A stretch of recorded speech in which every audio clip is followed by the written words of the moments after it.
Good morning, good evening, good afternoon, wherever you are in the world. Welcome. Let's talk Tyler. Liminal Tyler, to be specific. So Liminal Tyler is someone that I consider to be a close associate of mine. They were nice enough to let me display all of their artwork for a video. If you have not seen that video, I highly recommend it. It's one of my favorites. It's analyzing liminal artwork, where I go over a broad variety of Dreamcore and Weirdcore and liminal space edits, all created by one person, being Liminal Tyler. So, a couple months back, they sent me a lot more of their artwork and requested that I go over it again. And I, unfortunately, never got around to it, just because it's been very busy for me. But I figured that this new way of me making videos kind of lends itself to quicker production, and I figured that we could go over 3 images today that Tyler actually DM'd me a couple weeks back, just so I can let him know that I still appreciate all of the artwork he creates, and as well as me getting to share them with you, because as you all know, I really love sharing art with you all. So we can go ahead and take a look at these 3 photos sent in by Liminal Tyler.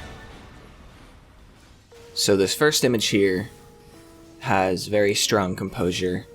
You have this golden painting frame or picture frame, which kind of ties the whole image together.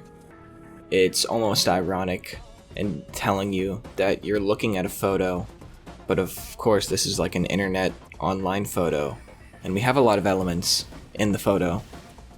There's like 3 different liminal space photos in this photo itself. The main one where you have the dresser, the AVTV, and the discs, and then in the background there's like an empty apartment building where you can only see the kitchen.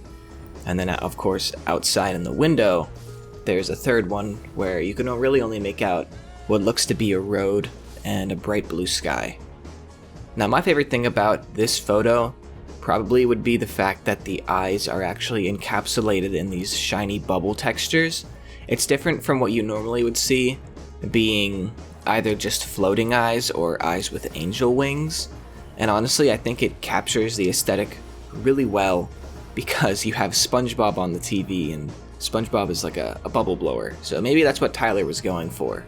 But the thing I like as well is how well the red contrasts the yellow, and you only have a couple red elements in the photo, being the question mark, which has a shadow, the curtains, the sofa, the red circle, and then the 2008.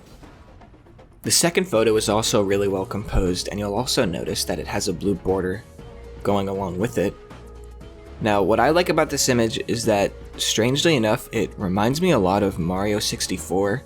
There's that one level of Mario 64 where you have to fly around with the wing cap and collect 8 red coins after looking up at the sun, and they have a bunch of those rainbow circles that's like surrounding our main character here, this person who looks like SCP-001, the one with the giant light sword anyway.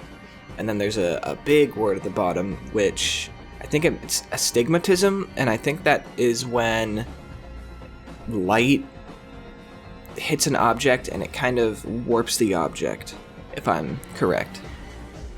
And then lastly, we have another image with another bright border, this one being red. And this image seems to be a lot more horror focused, so it kind of leans more towards the liminality, if you consider liminal spaces to be more horror related, even though I consider it to be more of like a natural phenomenon. But anyways, we have this semi-fabricated looking world where you can actually see more of that astigmatism effect, if I'm pronouncing that right. There's this shadow figure man right in the middle of the photo, but he's so far away, and then the roads are all curvy and wonky. And the grass, the reason I say it's fabricated is because the grass almost looks fake, like it's plastic, just because of that shiny reflective texture, even though it's so dark out. because I don't think those street lamps would illuminate the grass like that. And everywhere else in the image is in this complete darkness.